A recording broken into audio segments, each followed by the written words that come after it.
I arrived home 3 hours earlier than planned. My flight landed ahead of schedule, and I thought, why not surprise him? It was just a week before Christmas, and the idea of walking through that front door, seeing his face light up, maybe finally feeling us again, it made me smile the whole cab ride home. My suitcase in one hand, gifts in the other. I didn't even knock. What I walked into wasn't joy. It was his voice. Not on the phone, in the living room. Low, serious. Then a woman's voice. Laughing, soft. Then I heard it. She's pregnant. I know the timing's crazy, but I love her. My heart stopped. I froze in the hallway, unsure if I should scream or disappear. If I had come home just 5 minutes later, I never would have known. Before we go on, subscribe and tell me in the comments where you're watching from. We were the perfect couple, or so I thought.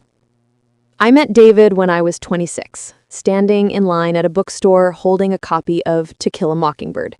He made a joke about how only teachers and hopeless romantics read it voluntarily. I was both. He was 29, sharp, charming, working in corporate consulting. I taught high school English. He said I made the world feel slower. I said he made it feel safer. Our love wasn't fireworks. It was steady, intentional. We built a quiet life together. Weekend farmers markets, Sunday pancakes, handwritten notes tucked into lunchboxes. He'd call me Red because of my hair and say it was lucky. On our 1-year anniversary, he spelled out forever in rose petals on the kitchen floor. We got married a year later in a small garden ceremony. 7 years rolled by. Beautiful, but hard. We tried to have a baby, but it never happened. One doctor said it was him. Another said it was me. We grieved it quietly. But never, ever did I think he would see that grief as a reason to build a future with someone else. He said we were soulmates. So why did he give someone else what I've always dreamed of? Looking back now, I replay everything. Every smirk, every silence, every late night at the office. How did I miss it? Maybe I didn't miss it.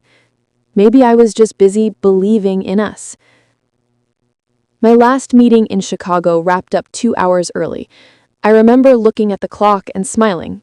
I could make it home by dinner. I called the airline, caught a standby seat, and texted David something casual. Boarding now, love you. No hint of the surprise I had planned.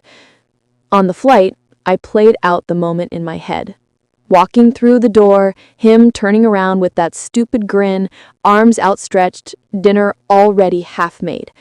I even picked up his favorite holiday bourbon chocolate on the way home. The Uber pulled up just after sunset. The lights in the house were on, but the curtains were drawn. I figured he had lit the tree, maybe queued up a movie. My heart was full. I opened the door slowly. It creaked, just like always. I didn't haul out. I wanted the surprise. That's when I heard voices. Low, muted. I want to tell Amber after the holidays. My feet stopped moving. I stared into the hall mirror, greeting my own reflection with disbelief creeping into my eyes. She's pregnant. I couldn't breathe. I stepped back, pressed my hand against the wall. The house tilted beneath me. The tree lights blinked gently in the corner of my eye, completely unaware that the world inside me had just collapsed. My heart didn't just break. I felt my soul leave my body. All that joy, that planning, everything I thought I was walking into, gone. All I could do was listen and realize this was how it really ends. I dropped my bags without a sound and crept toward the staircase, heart pounding so loud I was sure they'd hear it. I crouched down behind the railing, knees pressing into the hardwood, holding my breath as if that could stop time. She laughed, soft, nervous. His voice followed. comforting, too familiar. Her name was Jessica. I remembered her now. 29, marketing team, short blonde hair. She'd been at the holiday party last year, the one where David said she talked too much and drank too little. I want to be the one to tell her, he said, after Christmas.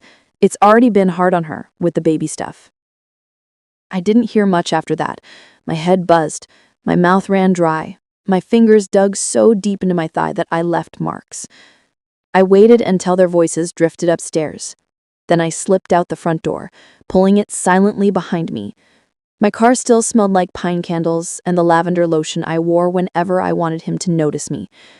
I drove to a hotel across town, checked in under my maiden name, and sat in the dark, wrapped in one of those paper-thin blankets, staring at the wall and trying to figure out who I was now. Do I go back? Do I rip the house down with the truth? Or do I keep it together and bide my time? I wanted to scream, but I played happy wife for a whole week. I smiled through Christmas brunch, made cinnamon rolls like always, and even left his gifts under the tree. There was a war inside me, each day daring me to explode. But the truth is, I wanted answers more than revenge, and I knew he would only give them if he thought I was still his. The house smelled like cinnamon, vanilla, and peppermint candles, our little Christmas morning trio. Every year for the past 7 years, I made cinnamon rolls from scratch. He used to say no holiday felt real without them. This year, I made them anyway, hands trembling as I spread the frosting, heart hollow under the surface. David came downstairs in his pajama pants and that green sweater I loved. He kissed my cheek, poured 2 mugs of coffee, and slid a little box across the table. A necklace. Silver. Delicate. My style exactly. He watched my face for a reaction. I smiled, nodded, pretended to love him the same way I had before. But I wasn't numb anymore. I was done playing house in a home that had rotted from the beneath. He handed me my plate. "Merry Christmas, babe," he said. I put the plate down, looked him straight in the eyes, and said, "I heard you." He blinked, paused. "What?" "I was home early last week. I heard you, David. I heard everything." He froze. The room shifted. His mouth opened, then closed. Then it began. The unraveling. "You're confused. You must have misunderstood. We were just talking. You've been emotional lately." Then the twist. The cruelty disguised as honesty. "I didn't think you could still get pregnant." That line did something irreparable. Not just because it was harsh, but because it was calculated. As if the years we had spent hoping, hurting, holding ourselves through silence meant nothing now that he found someone younger with a working uterus. I stood up, slowly. Every chair scrape, every breath felt final. That moment, I decided I'd be the one who leaves next. Not him, not her. Me. I wouldn't let this lie stretch one more day. The woman who made cinnamon rolls for a man who betrayed her, she died this morning. The weeks that followed were cold in every way. No calls, no texts. We didn't even argue. We just dissolved. David stayed at his sister's. I stayed in that echoing house, wrapping up the last pieces of a life I didn't want anymore.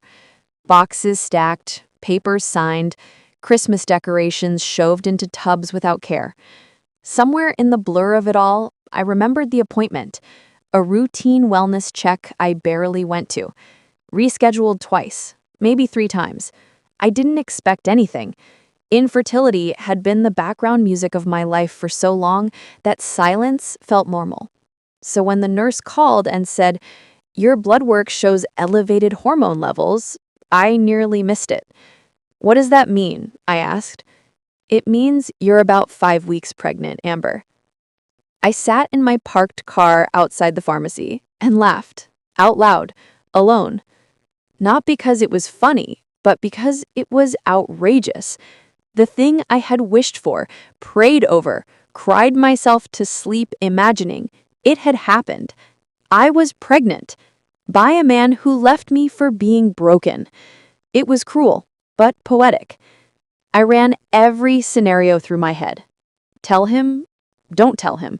Let him come crawling back, or let him live a life thinking he chose the right woman when he never even tried to love the one he vowed to. I imagined his face, what he'd say. Would he ask for forgiveness? Claim he made a mistake? Pretend he was always hoping we'd reconcile? Or worse, shrug. The inner war tore me in two. This baby, this miracle, deserved peace. I hadn't figured out how to give that yet. Want to know what I did with that news? You'll find out in the next part of the story. But I'll tell you this. I didn't cry. I felt powerful. I didn't tell him right away. I held the truth like fire in my hands, waiting for the moment I was ready to let it burn. And then one afternoon, as sunlight poured over the kitchen tiles of my new apartment, I hit record. Thought you should know, I'm pregnant. The blood work came back, it's yours. That's all. No emotion, no invitation, just facts. He called within minutes, voice shaking, said my name like a question, like maybe if he said it the right way, none of it would be real. He asked to see me, pleaded almost. Part of me wanted to ignore it, but I needed the closure, not for him, for me. We met at a coffee shop, neutral ground. He cried, blamed confusion, pressure, regret, said things like, maybe it's not too late. I looked at him, really looked, and saw nothing of the man I once loved.